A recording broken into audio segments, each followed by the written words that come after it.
Every year in the NFL, it's a new team. As far as goals go, we have one. Putting a f***ing ring on our finger. Welcome to the Buccaneers Observer Podcast. This is Ralph Phillips. I'm Molly Bay. Today is September 6, 2021. Yeah. 3 days to kick off. Today's Monday. We got Tuesday, Wednesday, and then Thursday. It's here. This is It's like here. the best week. It's here, man. It is here. God, we're going to be so busy. We got I so know. much going on this fall. We got 17 games this year. 17. I know. They were talking about that in the round table, and Mike Evans was like, I'm not excited to do this. Really?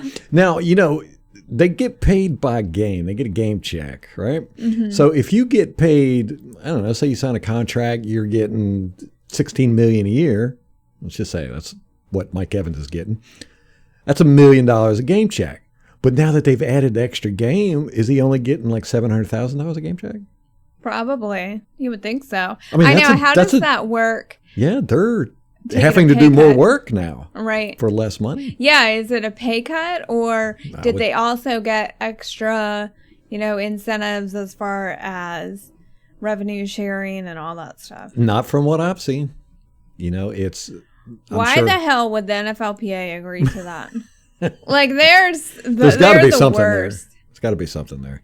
I'm sure that teams are going to, I thought they were going to implement 2 bye weeks, but they'll do that. The coaches will hold veterans, or will hold starters out during the year, I'm sure, to give them an extra week rest off. days and stuff. Yeah. Well, and then we looked it up the other day. The Super Bowl is a week later now to accommodate that extra week added, which is just crazy to me. It's actually the day before Valentine's Day. So February 13th. There you go. Now see, that you want to get guys interested in Valentine's Day, that's how you do it. Put the Super Bowl on Valentine's Day. But they did it the day before. That's Probably close. so That's they don't close upset enough. all the ladies. Man, all the dudes are going to have hangovers on Valentine's know. Day. They're going to be like, I don't want to do this. I can't take you out. Yeah, they should do it the day after Valentine's Day. How about that? Give guys something to look forward to. That would be better. Yeah. We got a good podcast for you today. It's going to be relatively short in content, I guess, as far as subject material goes. We've got Buccaneers news, and then we're going to talk about the preview for the Dallas game. This is going to only be a half preview. This is basically Molly's preview. Mm-hmm. Ralph hasn't done his preview yet. Ralph is slacking off. Y'all give him a hard time, please, in the comments. Hey, Ralph has got to fix that dang car. I'm not looking forward to that. Damn coupling, steering wheel coupling, right? It's just rattling. It's been doing that for a year. I got an inspection coming up, so I was like, man, I got to get this done. It's a $10 part, $10. But it's going to take pretty much all day. I'm trying to not take the dashboard off and all that good stuff. I'm going to try and rig it so I can bend the steering wheel column down and all that good stuff. Hopefully I can get it done with only spending $10. I understood some of those words, but It caught. if you could just tell me if the unicorns inside my hood are hungry or the leprechauns are angry, whatever, I would believe you. Unicorns are poking holes in the catalytic converters. But I've never understood. I've always worked on cars myself, and people that take their cars to the auto shop. I've done it a couple times here over the past 10 years. And I'm just always blown away at the cost. I'm like, what? Like this. I took it to the shop. I was like, I just really don't want to do it. So I'll see how much they went. And at first they were like $200. I was like, man, that's great. Yeah, do that. Please, I will definitely pay you. Yeah, I was like, any day of the week. And then the guy that came in to do it, it was like a specialized task. Only one guy could do it. So he comes in, and it was like 4 days later. He comes in and gives an estimate, $600. I was like, what? That is way far past the $200 y'all quoted me at first. And the guy was like, well, he's the only guy that can do it. I was like, no, he's not. I'll do it. Give my car back. So I'm not looking forward to that. Got to probably do that Friday. I would probably pay $600 just not to have to not listen to you complain about fixing it. Worth it. But I gotta get this stuff done before the football season gets in gear, and then we got Girl Scouts. You're running out of time. So much stuff has come. School starting. I know. I'm just amazed at all these people whose kids are already in school. I feel bad for you guys. But they get out earlier in the summer. So we start late, get out late. Like, our kid won't get out probably till the end of June. But most people, their kids are out end of May. I'm like, yeah. Well, here we go. We've covered good topics that nobody tuned into this podcast for. Nobody cares Auto about. mechanics, children, school. Any other strange topics you want to cover before we get into this? How about what I'm cooking for dinner? A barbecue? No. You had that on the list Friday, and it didn't. I did. I was looking forward to it. You're going to be mad at me. Oh, no. Is it more chicken? No, that's stupid. I bought it. I did the grocery order. Bought it. Didn't pay attention to the date. When I stuck it in the fridge, I didn't get to it in time. We're going to have to throw that whole thing away. I know. I'm kicking myself. I know. See, I told you in the podcast, so you can't bitch at me. Can't throw anything at you. You can't say what you really want to say. Although you probably could. Yeah. Okay, let's get to this Buccaneers news. Buccaneers news. What's going on, Molly? What's going on? So they named the captains today. Let me guess. Levante David's one. Wait a minute. Tom Brady. It's not in my... No, hold on. Yeah, keep going. Mike Evans. I can't even find my list. Oh, there it is. Okay. Yes. Tom Brady, Mike Evans, Levante David, and let me see. Hey, I want to say Devin White. Mm-hmm. That's it? Yep. But 2 from special teams. Oh, I know. Suck up. No. Close. The other one. Opinion? Yeah. Really? Uh-huh. And then Jamal Dean? No. Who? Kevin Minter. Oh, okay. They are all the same exact ones from last year.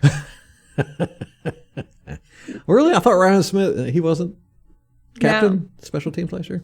No. So there we go. Got that taken care of out of the way. Got that order of business out of the way. Yeah. So that's interesting that they kept the same guys. But, hey, it worked last year, so. And we brought everybody back, so why wouldn't you just make the same people? Yeah. If it ain't broke, don't fix it. Yeah. And I imagine it's team vote. It's not, I don't think the coaches are choosing that. Yeah, I think so, too. I think that's how that works. So that was announced today. They are practicing today, and they went inside and pumped in the crowd noise. They had the crowd noise going today just to prepare for a full stadium, Bucs fans. Yeah, man, it's going to be so loud. That stadium gets loud when it's packed. Mm-hmm. And it vibrates. Yeah. And this is the first time we've had a sellout stadium in forever, with Buccaneer fans. Yay. And, apparently the tickets for this are astronomical. They're saying this so far is the most sought after tickets in Buccaneer history. This is the Dallas Cowboys opening night, NFL season, Tom Brady. It's just like there's so much that it's amazing. It makes me so proud. I'm just curious if there's going to be more Cowboys fans than Bucs fans. No. That's what I worry about. Well, that's how it used to be. Oh, yeah. So we'll see. But I think the Bucs fans are going to show up for this one. Hell yeah. Hell yeah. Tampa is a thriving community sports-wise. Good Lord. They've been beating the heck out of everything for the past couple of years.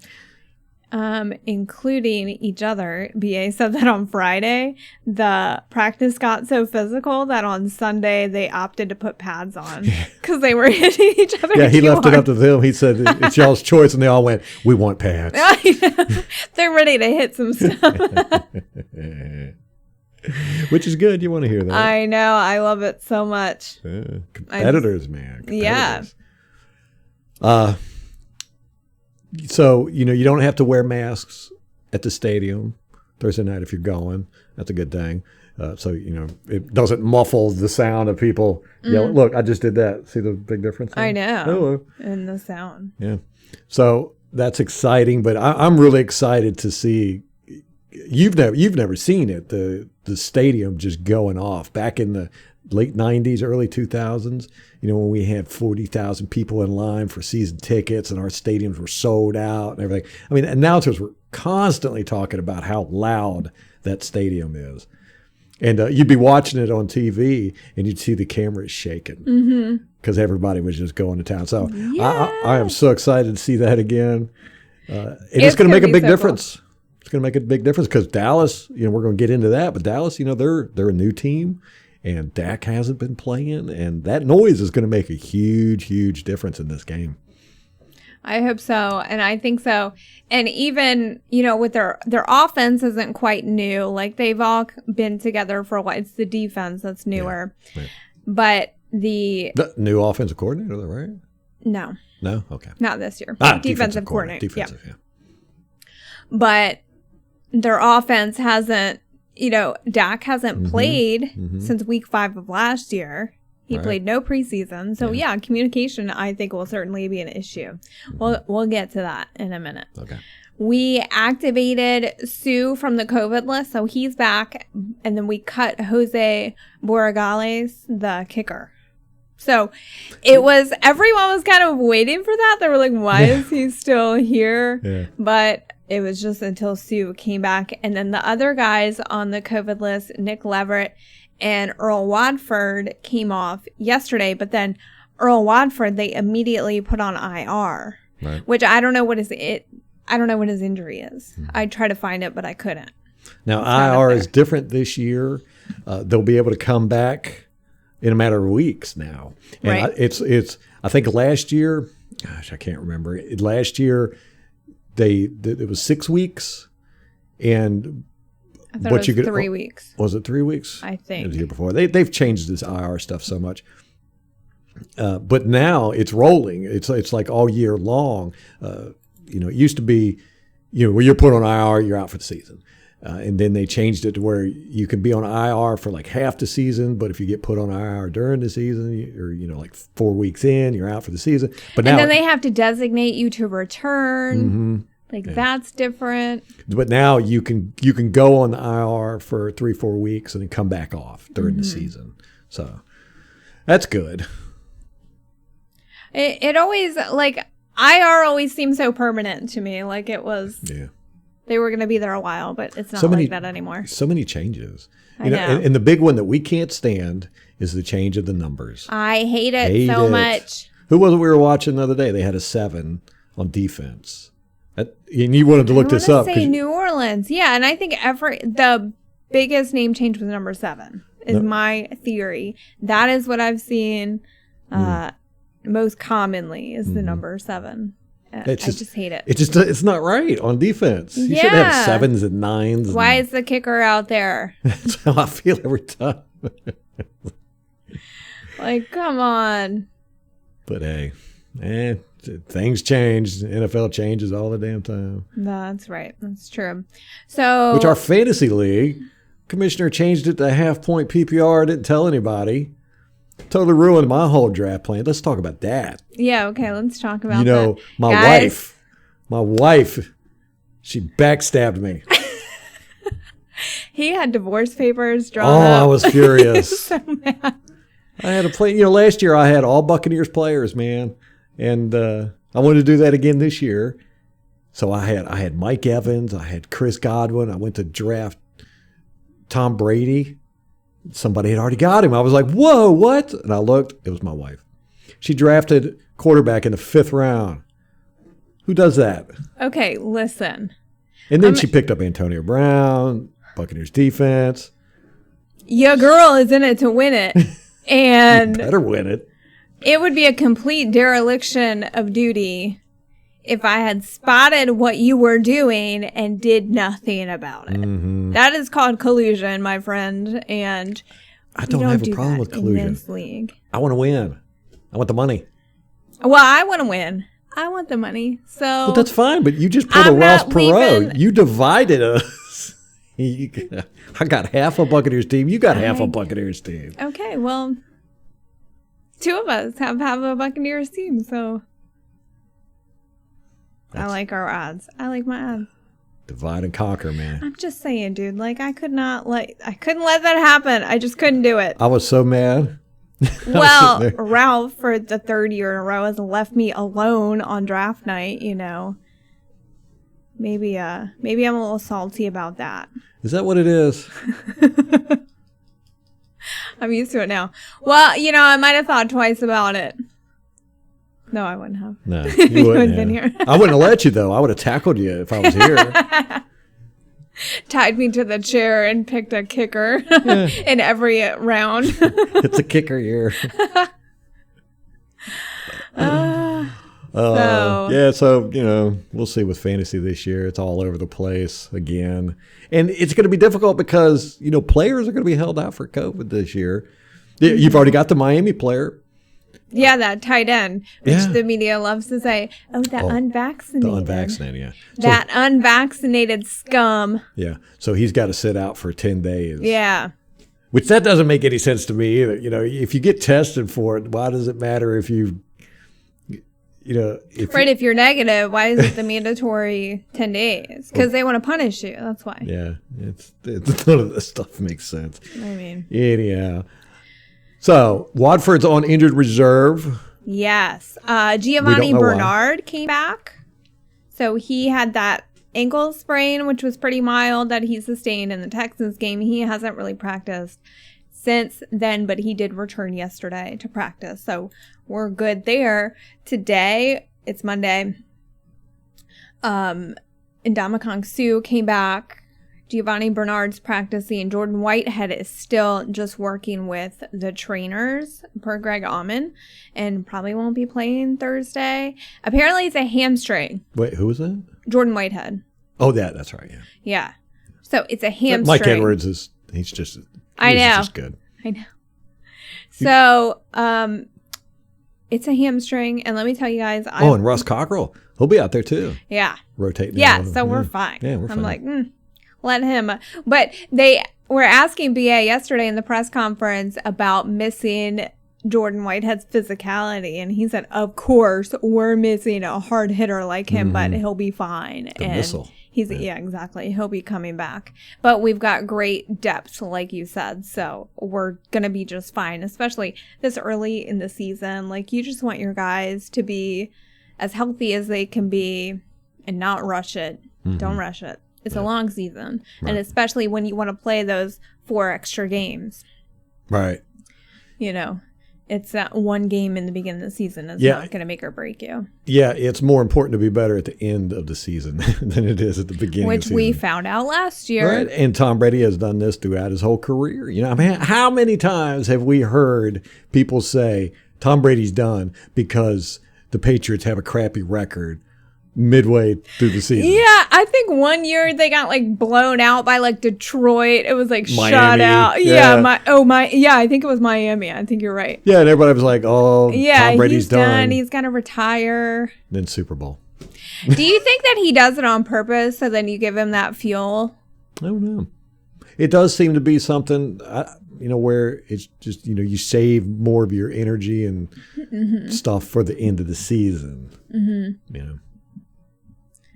Ralph and I were talking football last night, and it was like, our defensive linemen, the veterans, they kind of spend the whole first half probing and seeing what they can do against the offenses that they face. And then it's like in the third, fourth quarter, they just gear up and just start attack. It's incredible to watch. Yeah, it's such a difference from... it was one of the things we had an issue with Gerald McCoy and some of the defenses that we had over the past decade is, they would get these nice stats, but they would be in garbage time or in games that don't matter. We were already out of the playoff runs, whatever. If you notice with this team, you're very confident if it's 3rd and 6, 3rd and 4, 3rd and 8, that they're going to stop them. And they show up. This defense will show up when they need to show up. They'll get the sack, they'll get the interception, they'll get the batted ball, tackle for a loss, whatever. And you can see it when they're playing that when it's not important, when the down is not important, they're like probing to see what's going to work. So when they need to do something, they can do it.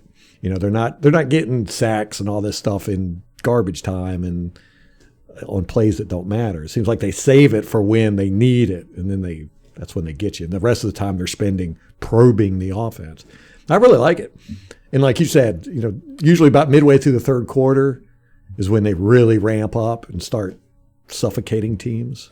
And I feel like what they've done during halftime is sit down together, kind of share information with each other, and then they're all executing their own plans. And it's like JPP and Shaq play off of each other. Mm-hmm. Yeah. I was watching a mic'd up with Jamel. Damn it. I will get that right one day. No. Oh, well, fall out of my chair. Okay. The mic'd up, and there wasn't a whole lot with him. He's not, a real big talker and everything. But what I loved about it is they did a lot of wide shots and him on the sideline and whatnot. And, if you listen to this podcast or watch any of my videos, I love watching the sideline to see who's hanging out with who's hanging out around the coaches, what players are off by themselves. Just you get a real good feel of the dynamics of a team. And, it's one of the things where I love to point out in my Tiffy videos how the Ndamukong Suh's got his little squad. He sits down on his throne at the end of the bench, and you got all the guys, the defensive guys that sit around him, Golston and Nacho and all those guys. But anyhow, I'm watching this Jamel Dean thing, and me and Molly have noticed that JPP and Shaq Barrett are always hanging out. They always seem to be together and talking, and they're two totally different guys, personality and play style. And we just love it to death. It's like it's almost like a match made in heaven, vinegar and water, oil and water, and salt and vinegar or whatever. Yeah. And so I'm watching this Jamel Dean thing, and I look over and I see this guy jumping up and down, and I was like, hey, that's JPP. And then I was like, oh, hey, there's Shaq Barrett right next to him. So I rewinded it and kept an eye on those two, and they were just bantering with each other, and the JPP was all excited and jumping up and down, and Shaq had a smile on his face, and they were talking. And there was somebody, I don't know who it was, that their number ended with 7, was like standing in between them, behind them, trying to talk to Shaq Barrett, but Shaq Barrett was like totally ignoring him. Not having it. Yeah. Not interested. Yeah, so it's like, they're the two cool kids, and the guy was like coming up, hey, can I be part of your gang? And it's like, nope. But it's fun. I love stuff like that. I love seeing the sidelines. I do too. I feel like Mike Evans and Tom Brady have a really interesting rapport.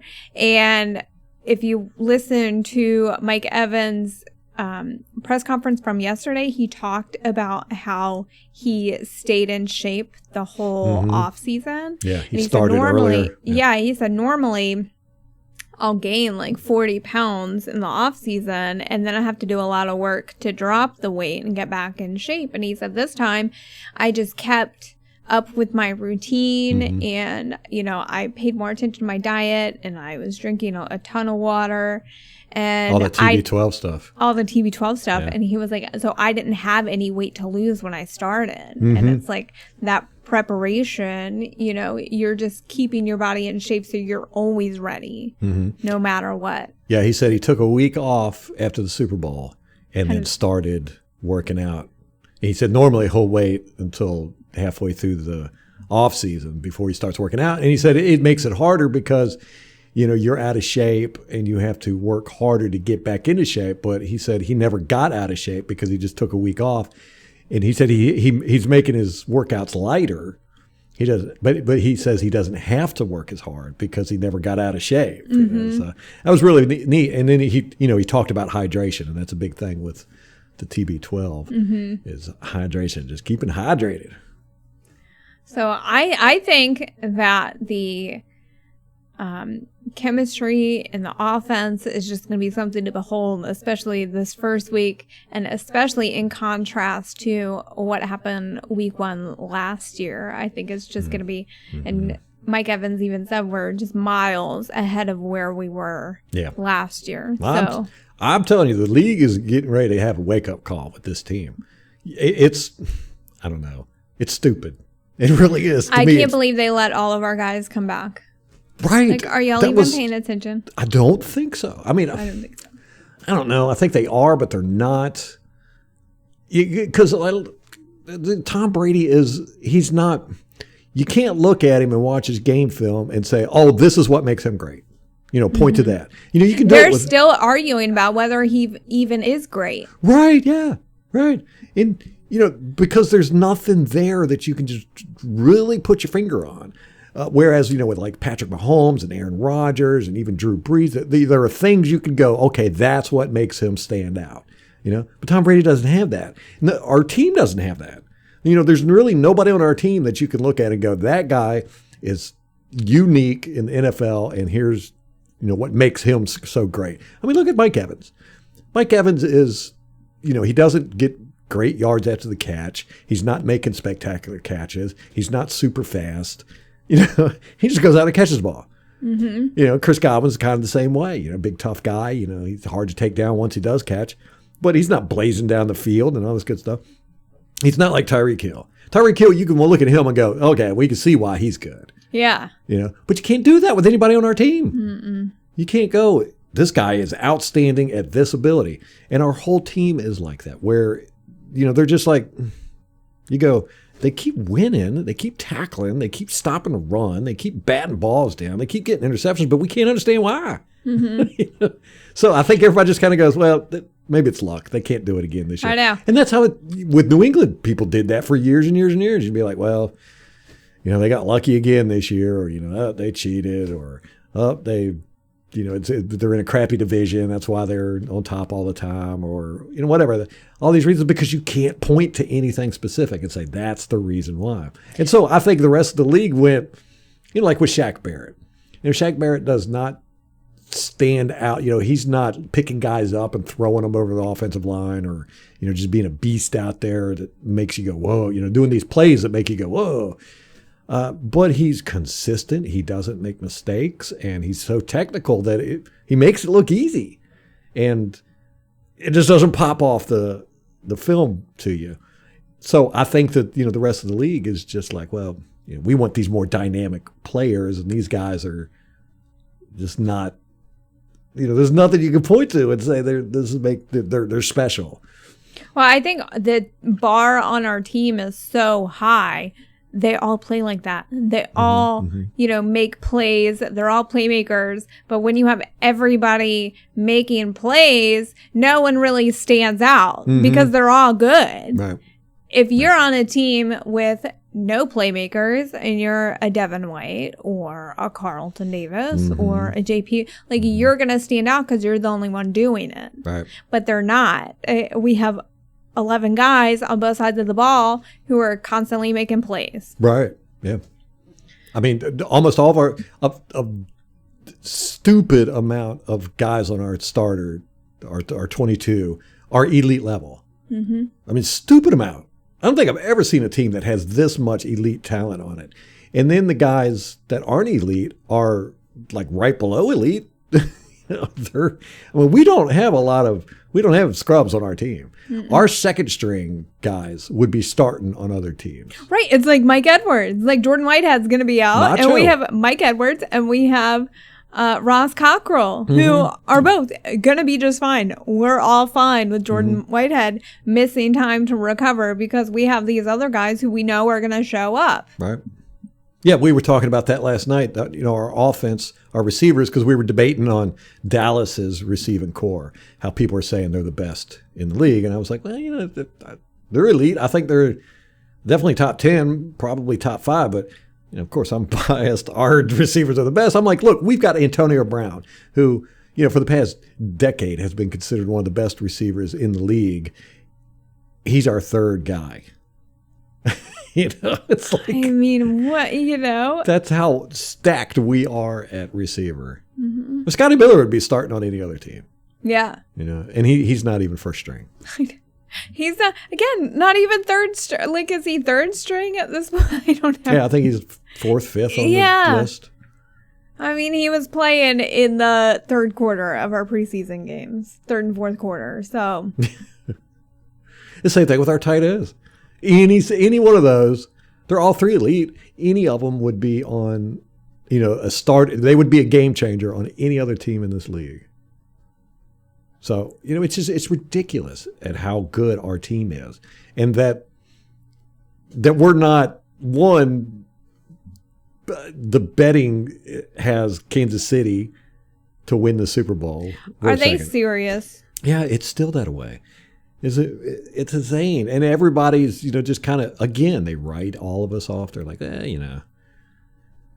So I think the league is in for a surprise this year. It's going to be a lot of pissed off NFL fans because they're like, what? Tom Brady again? Get sick of hearing about him. Yeah. They're going to be real mad. Yeah. I'm not going to be. Big mad. I know. I'm ready for another boat parade. Speaking of that, Tom Brady said this week that he tested positive right after the boat parade last season for COVID. His parents had shortly thereafter, not right after. No, he said, this is from Adam Schefter. He tested positive just after the Bucs Super Bowl boat parade, which I'm surprised people weren't like, oh, super spreader. Yeah. I think they were actually, but apparently he didn't have any symptoms or anything. He didn't talk about he it. was just fine. Yeah. What they do? How did he get away with last year? He had, these. What was it? Was it a shoulder, knee? Knee. His knee. Yeah, never on the injury report. Never get surgery said on the offseason. A word. A torn MCL, right? Yeah, and he's like, after it all happened, he's like, oh yeah, by the way, I had surgery. And I played with a torn MCL all year last year. We were taping it up, and then I was sleeping in the tape. Like it was, you're like, what? How does he get away with anybody? Because I think if you just don't tell the training staff, then they don't have to report it. I guess so. On the injury report. Don't know. But I mean, like the COVID stuff, that happened, 5 months ago? And we're just now finding out about I know. it? Because Can you imagine if he had tested positive before the Super Bowl? How disastrous that would have been. Yeah. We definitely would have lost then. Well, I'm worried about that this year. I think it's going to be worse this year than it was last year with the testing and the players having to sit out. We had Devin White had to do it last year, the week 17, right, against Atlanta, and then he missed the Redskins game because of it. But other than that, we didn't really have a lot of players miss. Right, yeah, we did really well with that. But this year, it seems that, here in preseason, we've had a lot, and these guys are vaccinated. So I think we're going to have a lot of this throughout the season, all across the league. It's going to be, starters here and there. Every week we're going to have 5 or 6 starters across the league having to sit out.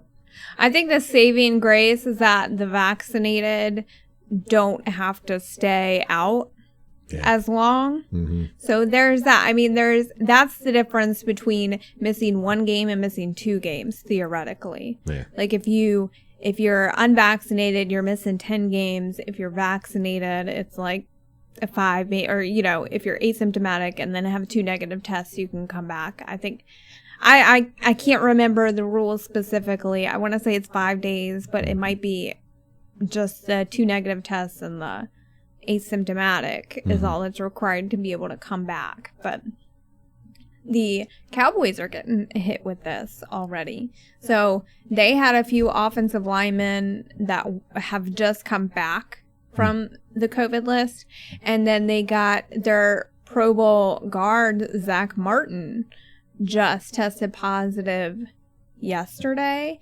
and so he's going to be out for the season opener.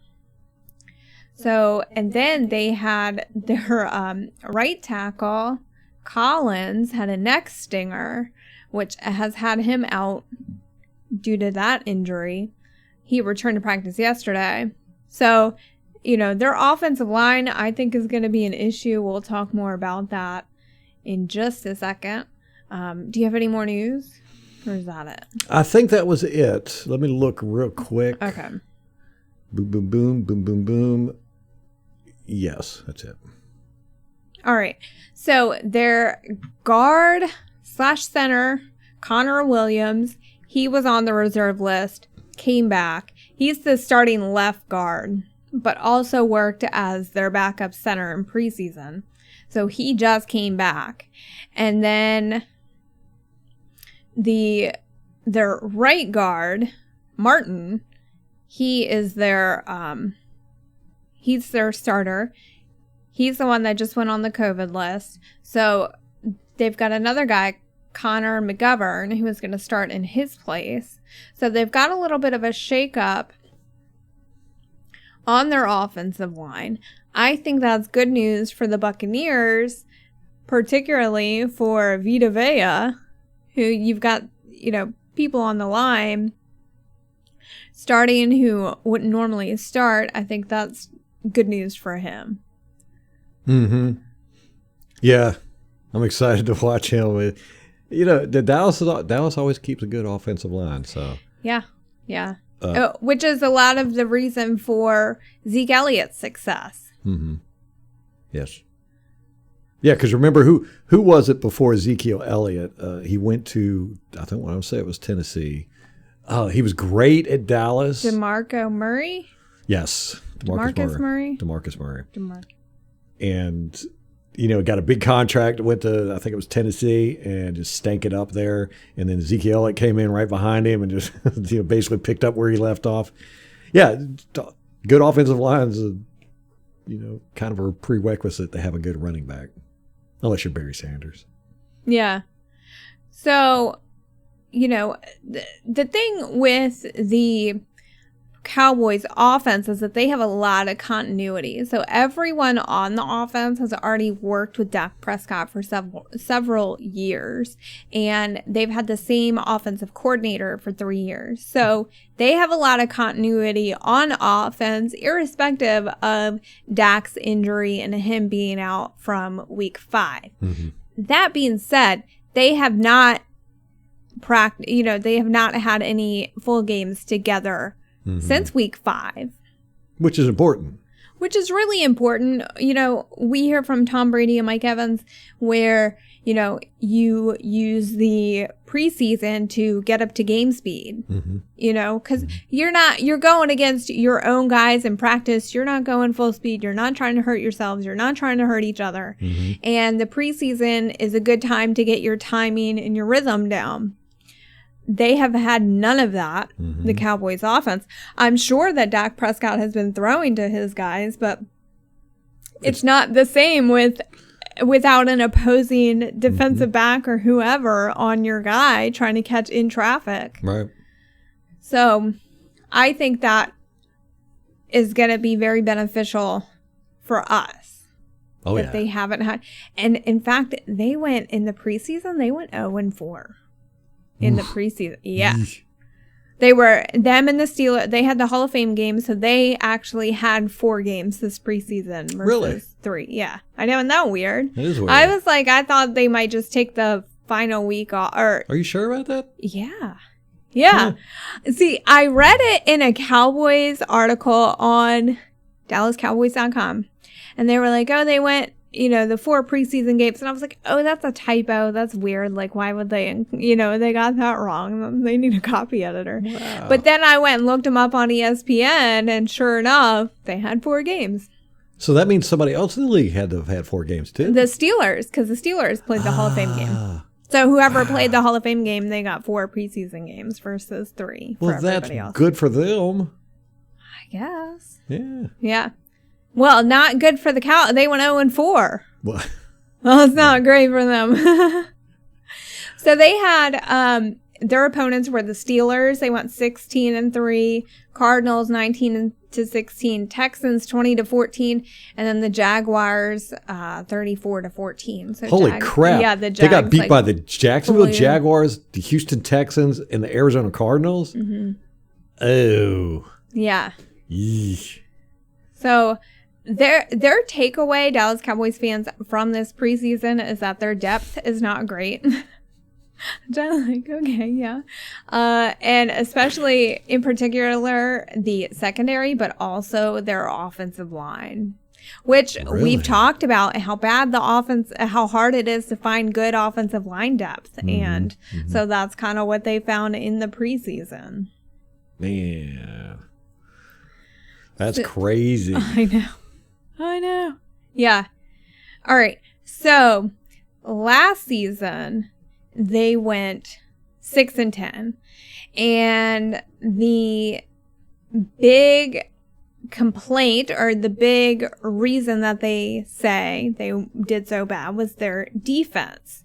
They gave up 473 points, which was the most in franchise history. Their rushing defense was giving up 5 yards a carry, and that was the second most rushing yards in franchise history. Wow. Yeah, that was they were 32nd in the league for rush, right? Rush defense. Probably. They couldn't stop nobody. Yeah. So they brought in Dan Quinn. Our boy Dan. Year. Yeah. So they fired defensive coordinator Mike Nolan. He was gone. And then they brought in Dan Quinn, who Ralph and I talked about. He was like, oh, wasn't he the Legion of Boom? And yes, he was in there. So Legion of Boom, they're saying, started kind of in 2011 in Seattle. Gus Bradley was defensive coordinator until 2013. Dan Quinn came in, and he saw their Super Bowl visit, and they had a lot of success under him. He was only there for 2 years as defensive coordinator before Atlanta scooped him up. So he is... As head coach. Yeah. As head coach, yeah. So he was brought in to kind of clean up that defense. They drafted 11 rookies. They kept every single one of them. But they're not starting any of them, with the exception of their first round pick, who was a linebacker, Micah Parsons. I thought Osa Odigwazi, their defensive tackle, he's not starting? Oh, yeah, you're right. He is. That's my... Okay. Yeah, you are correct. He's starting for their injured 2020 third round pick, Neville Gallimore, who has a hyperextended elbow, which he sustained in preseason. He's going on IR. So that Osa Odigizua, he is starting at defensive tackle. But their defensive line is weak. They have DeMarcus Lawrence and Randy Gregory. So they like those two established veterans, but the rest is kind of up for grabs, and they have little to no playing time in the NFL. Yeah. So I expect our offense to do pretty good containing their defensive line. I'm really not worried about them. Not at all. In their linebacking core, Sean Lee retired, so he's gone. They drafted Micah Parsons, but then in the last season, they had moved Vander Esch from weak side to middle linebacker last season. That was not where he normally plays. And then they had Jalen Smith at middle linebacker, at weak side, where he normally plays middle linebacker. So they obviously did not have success last season doing that. So Dan Quinn has come in and restored them to their rightful position. So Vander Esch will be at weak side. Jalen Smith will be at middle linebacker. So they're running a 4-3 defense. Got a middle linebacker, weak side, and strong side linebacker. Vander Esch is back at weak side linebacker with Jalen Smith at middle and rookie at strong side. Yes. So good job, Ralph. So thank you. Our offense is just going to eat them alive. I know. Well, it gets better. Okay, so Dan Quinn, Legion of Boom, that secondary, that was, what he's famous for. Right. So he comes in to Dallas, and he brings with him Keanu Neal, who is Atlanta. From Atlanta. They're calling him nickel linebacker. I know. Like, I'm wondering if it's kind of the money backer thing that Dayon Buchanan did for us. Maybe that kind of position. And then DeMonte Kazi also came with Dan Quinn from Atlanta. So he's bringing his guys. Yeah, safety. He's bringing his guys in the secondary, which I thought was interesting. But we will see. they're saying they don't have a lot of depth in the secondary, though. So basically, they're an injury away of having to start a pair of rookies, particularly at corner. They have their second-round pick, Calvin Joseph. He's already hurt with a groin injury. And then they're saying Nashawn Wright would best serve as a backup for the first few weeks. So, Yeah, they've got Antonio Brown and Trayvon Diggs are the only. Antonio Brown? Anthony Brown. Okay. Anthony Brown and Trayvon Diggs are the starting cornerbacks. And then right behind them is 2 rookies. Yeah. Nashawn Wright. Well, there's C.J. Goodwin too, but I don't even know if what he's doing. I don't know. This is a weird team they got going on here. Well, in any case, I mean, they might just flourish. I mean, they might take off. But the chances that they're going to do it week 1 against us, very slim. Very slim. Very slim. Their offense, I think, will be a threat. Yeah. For sure. Yeah. I mean, irrespective of Dak Prescott, I think it's going to be a little rusty. I think it's going to be a little ugly. But these guys with their wide receivers that we talked about, Gallup, Amari Cooper, and who am I missing? Galloway. Gallup, no. What? CeeDee Lamb. CeeDee Lamb, Amari Cooper, and Michael Gallup. Gallup. What did I say? Galloway? Galloway. Yeah. That's Callaway is the guy from New Orleans. We were just watching that last night. They are a threat, and I think we'll certainly put up some big plays.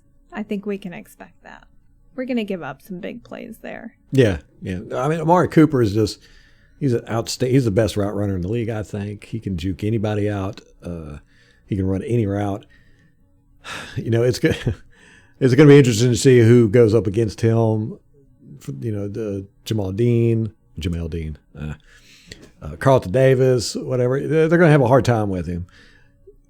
He's going to get open. I mean, that's his thing. He doesn't catch the ball good in traffic. He's not a big tough guy. He's not going to catch the ball and run you over, but he will get open. That's how he likes to catch the ball when he's open. So we just got to stay tight on him. They'll probably make some plays. Yeah. And maybe even into the running game a little bit. But I'm not hopeful on the front. I'm like, we're going to crush them. We're going to have Vita back. Ralph and I were talking about this last night, and I was talking about the offensive line, how kind of in the middle, they might be starting some backups. They're dealing with, people coming off of, like the one guy was on the COVID list. I don't know how sick he was or whatever, but, if you're coming off of illness, like it does take you a while to recover and get back to where you were. And he's only back, for a week. I don't know what kind of shape he's in, but that's just where my mind is, where I'm like, it can take some time to recover from any kind of sickness. And then you've got the right tackle who he was on IR last season, and he's dealing with some neck stingers. And so their offensive line, I think, could be kind of a liability for them. I think at this point, it's probably the weakest part of their offense. Their offense is good. I mean, they have a good, top 5, I think, last year. And were they? You remember? I don't know. But at this point in the season, I think that's kind of where it's all gonna fall apart for them. Potentially, that's their biggest weakness. And Ralph was like, I don't know, they're known for having a good offensive line. And I was like, yeah, but we got Vita up there, and he was like, oh, that changed the whole conversation. I had totally forgot that Vita was starting and playing, I know. I'm so used to him being out, and I just got so excited. But between Vita Vea and Shaquille Barrett, they are the most fun guys to watch on film because every play, almost every play, and it's outstanding. There's very few players are like that. Almost every play, they're doing something that just makes you go, "Oh, that was nice," and they're almost always there. In the past, we've had players that have been good, but they're good in spurts. Again, I think of Gerald McCoy. Gerald McCoy, he was great getting off the line, and he was fast in his first moves and all that good stuff. But after that, he would be 6 yards away from the play because he'd get pushed out of the way. And Shaquille Barrett and Vita Vea are always right there at the ball. You know, it's like when the quarterback's throwing it, you can guarantee you Vita's a half a step away from him and Shaquille Barrett's a half a step away from him. You know, and it's so exciting to think about watching those two guys on film again, which brings me to the point, man, NFL better have that all 22 up. Oh, I'm going to be furious. Do you check it every day? Every day. Okay, cool.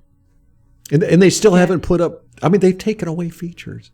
And they got to put this up. They got to put it up. They got to put all 22 up. They got to get the plays back onto the thing because you used to be able to go to any play you wanted to, jump around by plays. They don't even have that up anymore. And you can't even slow-mo it anymore. It's basically just watching a video now. You can't do any manipulation with it. And it's horrible. Such garbage. Yeah, I know. They better. I'm hoping after this game that they start putting stuff out. The features back. Yeah, bringing the features back. Because if not, man, I'm going to write them a strongly worded letter. Well, Carmen Vitale, she tweeted and was like, they're not going to bring the all 22 back, are they? So apparently that's how Buccaneers also use this service. So yeah, there's a whole ecosystem built up around this. Yeah. And for them to just go, we're not going to do it anymore. But they're not even saying that. They're saying, we're going to bring it back at some point. You know, eventually, like, we're not going to tell you when. Yeah, no indication. They did tell CBS CBS Sports that they're looking to have it back after the first game. So, but they didn't. No promises. No promises. Yeah.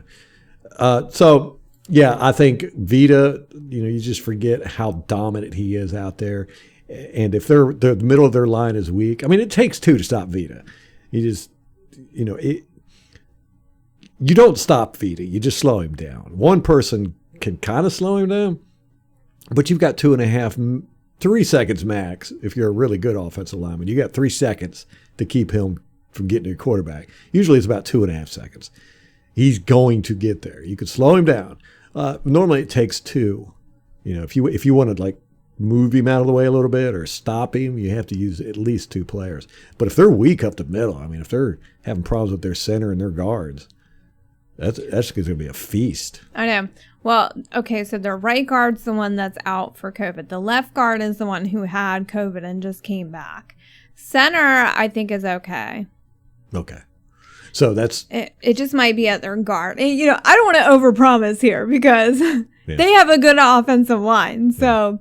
You know, the bar's pretty high, and them being injured will probably just take them down a little bit, a smidge. But, you know, I think it's enough. And, I mean, what offensive lines could hold us last season? It was Washington. Chargers. Yeah. And that was it. That was it. So, we'll see. Yeah. But I think that right guard, that's a vulnerability for them. That's Suh's guy. So, yeah, but, yeah. It's gonna be so much fun. I'm so excited. Mm-hmm. And their right tackle is dealing with neck stingers, so we'll see about that. Shaq could go on a feast. Yeah, Smith, their left tackle, he's just a beast, man. I mean, that guy's. And actually, he's the one that really opened my eyes to how good Vita was, because Vita did a stunt. We played him like 2 or 3 years ago. Vita did a stunt. And it was him and Smith, number 77. What's his name? Tyler? What's his name? Tyrone Smith. He's great tackle. Just a big guy, you know, always wears that brace. He just looks like a beast. And Vita came running up to him, and it was a one-on-one, and they were both squared off to each other. And, you know, it was really who is strongest. It was really who was going to mano a mano. It was great. I loved it. And Vita pushed him back like it was nothing. And this was Tyron Smith. He is just so hard to stop. Yeah. Like he's just a bull. You can't he just stop pushes you One right person, back. Yeah, if Tyron Smith can't stop you, you just can't be stopped. And Vita, you know, he's not the fastest in the world, but he's going to get to you. I mean, he's going to get to the quarterback in 2.5 seconds. It's just how it is. That's just how it is. It ain't going to be fast. He's not going to bust through the line and run down the running back, but he's going to pick his guy up and carry him over to where the running back's at. He's disruptive. I mean, even if he's always just a split second away from the play. Yeah. Like if he's not getting your runner, he's right there. Mm-hmm. Yeah, he's right making him move, have to go another direction. And that's what both Shaq and Vita, they don't get the highlight plays that you would expect, and they don't they're not always getting to the quarterback and all that good stuff, but they're always making the quarterback have to throw the ball or move. Always. They're just always right there. So fun watching those two. I know. I just can't wait. I can't wait. That defensive tackle, Osa Odigizua, he said that, is that how you say it? You don't know. Works for me. They asked him about their strategy, and he said, get to Brady.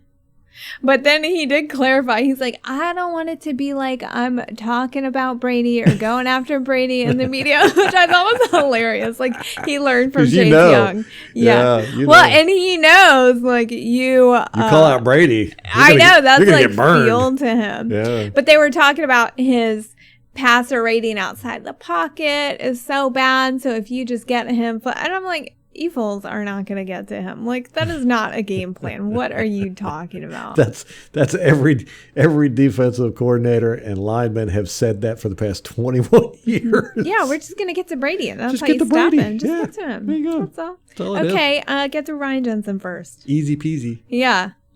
But that's the thing about Brady. We pointed out when we were comparing him to Jameis Winston is that he is so damn good at knowing when pressure's coming and just boop, getting rid of the ball. Yeah. Or taking a sack if he has to. Yeah. I mean he's not going to get happy feet. He's not going to spin. He's not going to run out of the pocket. He's just going to boop, gone. Mm-hmm. Yeah.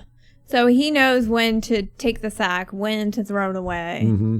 Yeah, it's just that's how Drew Brees was. He was so damn hard to sack because even when you get him in his grasp, he's throwing the ball. And 9 times out of 10, it should have been intentional grounding. But hey, God, I'm so glad I don't have to deal with that shit. Oh my gosh, intentional grounding 5 times a game and never called. I know, bastards. Mm-hmm. Here's something interesting. Their punter is Brian Anger, former Buccaneers punter.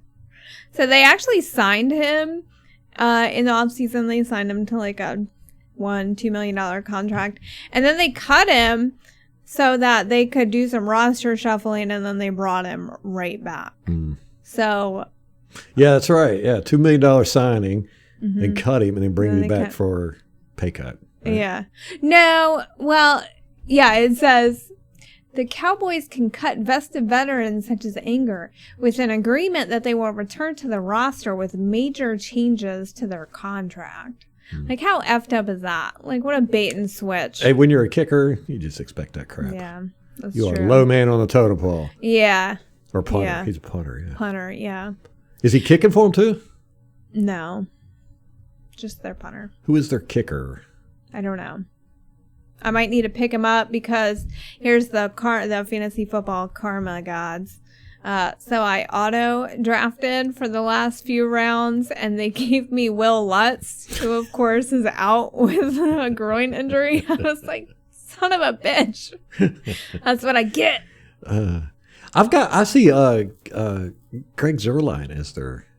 Yeah, that sounds right. So where... Brian Anger is their punter, not their kicker. Greg Zuerlein's their kicker. Right? Okay, they've got him. They've got Greg Zuerlein as both. Oh, maybe they haven't updated the roster or whatever. Yeah. They didn't have an official depth chart out yet. Just like us, we haven't put the official one out yet. Do we have an official injury report yet? No, that did not come out yet. Really? So probably today that'll come out. We'll talk about it next time. I think we'll get the final injury report by the last podcast that we do. So, Dak Prescott finally got his big contract in the offseason. This is just ridiculous. 4 years, $160 million. $126 million was guaranteed. Like, what are you doing? $126 million guaranteed. Yeah, I think he's got the highest salary this year. Well, his cap hit is like $95 million this year. What? Or no. No, that wasn't his cap hit. His cap hit, I think, is like $22 million. I think his dead money is $95 million. It was crazy. Yeah, it was just like, whoa, what? It was crazy. I guess so that they couldn't cut him like immediately. That is insane. Yeah. And, I'll be honest with you. I don't think he's that great. No, I don't either.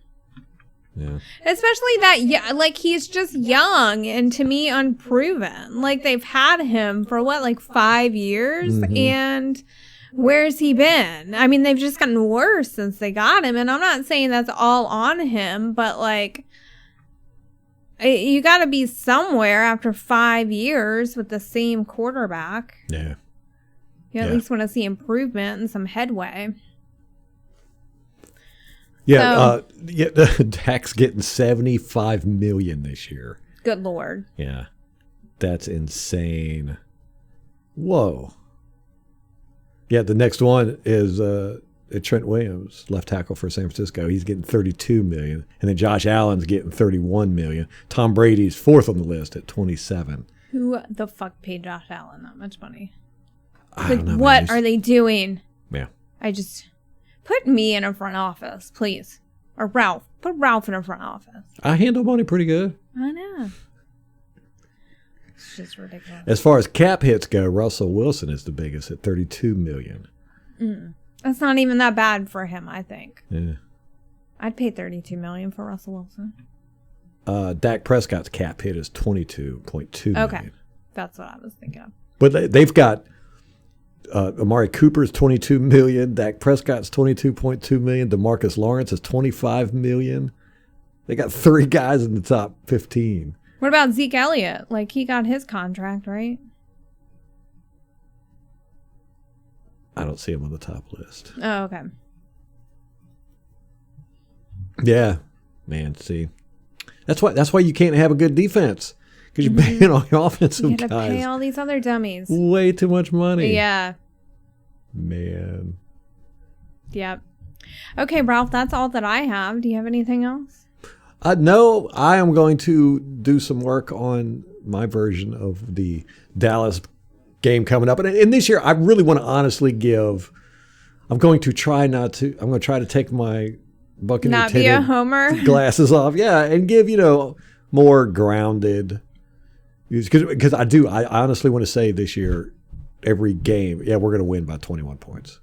That's kind of how I feel. There's only a couple teams where I'm like, they're going to give us a little bit of struggle. But it's not going to be that way. We're going to lose games we should have won. We're going to win games we should lose.